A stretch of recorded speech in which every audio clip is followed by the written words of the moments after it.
Hi, welcome to episode 161 of the Corner of Knit and Tea. My name is Laura. I'm also known as Fluffy K on Ravelry, Fluffy Kira on Instagram and Twitter. I blog over at thecornerofknitandtea.com, and that's where this episode and every episode show notes will be. I have an Etsy shop called The Corner of Knit and Tea, where I sell my handspun yarns, and we also have a Ravelry group called The Corner of Knit and Tea. Hello! The title of this episode is Discombobulated, and this is a fly by the seat of my pants. Those of you who have been with me for a while will notice that the light is a little bit different. That is because it is Sunday, November 12th, and it is about 6 o'clock p.m., well after dark. And this has been kind of a crazy weekend, and so this is the first time I have had a chance to sit down and record. I will explain a little bit what's going on, but this will be a slightly more discombobulated episode, I suspect. Let's take a deep breath. We actually just got home in the last hour or so. About a little over 2.5 weeks ago now, Wes's cousin lost her daughter, and she was 9. And so it took a little while to get everything scheduled, but the funeral was this weekend, and so all of the family joined for the funeral, and that is over in Illinois. It is about a 6-hour drive from us. So we have been there all weekend, and obviously that was a very not a happy event. Wes and I actually had not really met her. She grew up in California, and she was an infant at our wedding. And we actually hadn't even seen her since then, but of course we know the family, and so we went, and it was good to be there with the family. And so that was kind of our weekend in a whirlwind. We drove out Friday afternoon, we drove back today, and of course we, in happier things, we are getting ready to leave for the Thanksgiving holiday in California. So we got home this evening. I have this week to work, and then come Saturday we will be leaving again. So it has been kind of a whirlwind. I have a million things I need to do this week. I had some things that were going on this weekend that I needed to reschedule. So this week is going to be absolutely crazy. And then we will be driving next weekend, and I am going to take the camera with me and probably record one podcast in the next 2 weeks.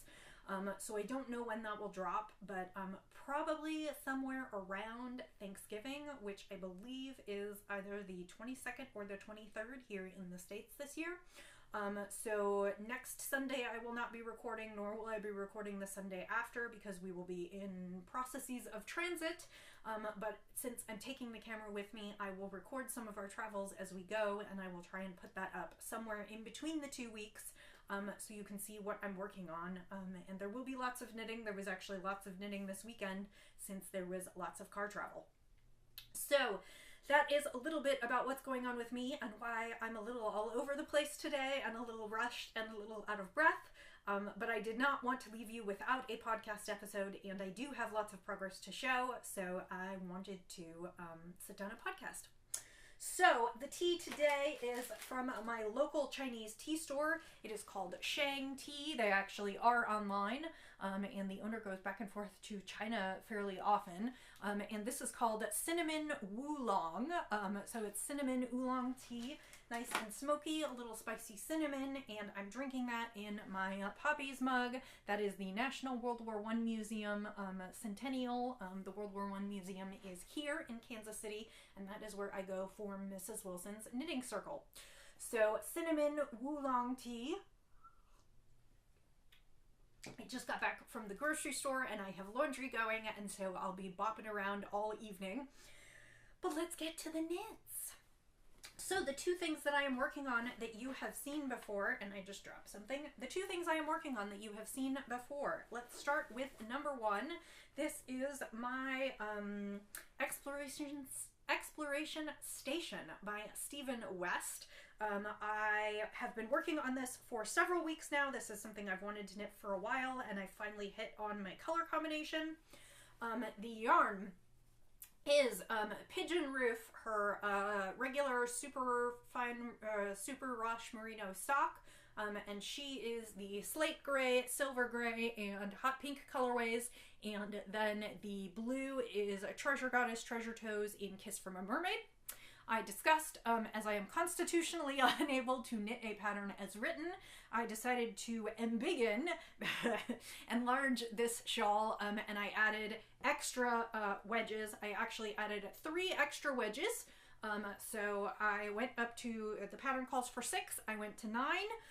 And I decided that was big enough and decided to move on to the second section. And I don't have a ton of it done, but I'll hold it up so you can see. I have moved on to the brioche section in the shawl, and I'm working with the pink and teal, and I'm loving the way this is knitting up. I started that last night while we were chatting, and then I did a little bit of it on the way home today, and I am enjoying that. This will definitely be going with me to California, and I hope be getting finished in that time. Driving to California usually takes us 2.5 days each way, plus there will be time once I am there to sit and chat and knit. So I am looking forward to having this finished. It is getting to the point where the rows are long, even though I'm loving seeing each little bit knit up. I am also looking forward to a time when I will be able to wear said shawl. So I hope to finish this in my travels, maybe even get a photo shoot in my parents' garden, which is there in Los Angeles. It's in California. It's lovely this time of year, especially in places where it's been 40 degrees. So I am looking forward to finishing, and like I said, maybe we'll even get a little bit of a photo shoot. But that is my exploration station with modifications. I'll add some simple notes on my page if you have any interest in following along or are interested in knitting this pattern. It's a great pattern so far. It's got really clear directions. I was able to extrapolate quite a bit on my own, and now I'm just sort of, I'm ignoring the stitch counts because of course they no longer match. I am just making it up as I go along and using his pattern as inspiration. So that is the first knit, and I'm really, really pleased with that and have made good progress on that. So the second knit I have shown you, and I am getting to some decision points, which I will discuss with you. That is my sweater for NaKniSweMo. It is the Verb Pullover by Mary Annarella, and I have made good progress on this. While I was gone, I decided to, the last time we talked, it was starting to look vaguely sweaterish. I had joined at the V-neck, so I was now, and separated for the sleeves, I was now knitting in the round. As I said previously, I was thinking about making this sweater a little bit longer, making it tunic length. And so I decided to, when I got to a certain point, I decided to put it on hold and go back and do the sleeves so that when I was done, with the sleeves, then I could just knit the rest of my yarn into the body. So now it looks very sweater-like. My sleeves are mostly done. I'll discuss that in a moment. And now I am going on to the waist. I just did a wee bit of waist shaping. I'm not doing quite as much as the pattern indicates. And then I still have another, I think about 6 or 8 rows before I go ahead and start increasing. So that is my NaKniSweMo sweater. The yarn is on the round, I'm sorry, the yarn is spun right round, and it is her 80/20 sock, superwash merino nylon, and it is in the colorway The Walkers, which is this great gray with flecks of purple and green and yellow. So let's get to the decision points that I am talking about. I went ahead and knit the 3/4 sleeves as written in the pattern, and I went ahead and put them back on waist yarn because I think I have decided that I would like to do purple edgings at the edge of this sweater. That would mean a purple neckline. I think that would be better around my face because I don't think this color is terribly flattering to me. I decided I would also add purple cuffs and then a purple hem. I figured that would also give me the added benefit of having all the yarn for the body. I have plenty of yarn for the body, even with everything that I have done and lengthening it. I suspect that I will have more than I need to finish. I'll probably have a little bit left over, which is fine. So here comes the decision on the purple. It's this really beautiful purple, and then it's got almost a magenta edge to it. And I have been trying to find the right purple for ages now. So originally I ordered this one. And this, you know what? Now that I'm holding it up, it actually might be fine. I had thought the purple was a little bit bluer than this. And so this was the original one that I had ordered. And this is, I think it is Rock and String Creations. And it's an 80/20 sport weight. And I don't remember what the colorway was. But I ordered this one first because I thought that would be great. And I don't think the camera is showing it quite right because the lighting in here is wrong. This is like a very almost magenta-y. I'm going to take photos of these tomorrow in the daylight, in appropriate light, and then put some on Instagram, so you'll have to help me. So that's number one. Number two I have is a really, really dark blue violet purple. This was left over from another project. It is fingering weight, but I think I can make it work. So I have that one. Then I was not convinced that either of the two of these were right, so I ordered a Lorna's Laces. This is Shepherd Sport, and this is in the Team Spirit colorway purple from the Loopy U. Do you sense a theme going on? This one is a little bit pinker than the dark blue one, but not as pink as the bright one. And then I found in my drawer, and this was something that I reviewed a while back. It is a baby yarn. It is a sport weight, and I cannot for the life of me remember the name, which is really bad because I did a review on it. I will have to look on my blog, and I don't know that this is enough to really finish the sweater, so I'd probably have to order another skein. So these are my 4 purple options, and I am trying to put them against my sweater and see what I can come up with and what I think looks best. So keep an eye, if you're on Instagram, I would love to hear what you think, and keep an eye out tomorrow because I'm going to try and take pictures of these tomorrow morning in the natural light and then figure out what the heck I'm doing. Because I need to figure this out before I go to California, because this is for NaKniSweMo. It needs to be done by the end of the month, and I will have tons of knitting time in the car, so I figured I needed to work on my sweater and hopefully finish it off while I'm out there. So, purple, discombobulated, yes. Okay, so that is the other work in progress. I actually technically have a third, and I had wanted to show it to you finished, but I did not get it finished, and we did not get home early enough today, and blah, blah, blah, blah, blah. Yeah. I decided that I needed, because both of my projects are big and ongoing, and I should be working on them and getting them finished, but of course I need some instant gratification. I decided that I would knit a charity hat. This is a skein of Cascade 220 in the colorway Ireland. It is what I knit my Rhinebeck sweater out of. And I had a skein left over, so I decided to knit a hat. This is the Variations a la Russe hat, which was just recently published. It is a cabled hat. It is meant to be done in fingering yarn doubled, but I just decided since I had a skein of worsted, I would do that. I started and got the brim done in the first set of cables, and I need to keep working on that and finish that. So there is a... it's not going to get done before I leave. The hat might get done before I leave. I went through my collection of shawls and various other things and cleaned them out, and we have a domestic violence shelter nearby, and my plan is to, as soon as I get back between Thanksgiving and Christmas, go over there and make a donation of shawls and hats. I have probably half a dozen hats put aside, and then I pulled out a bunch of scarves and shawlettes that I have knit that I am not wearing.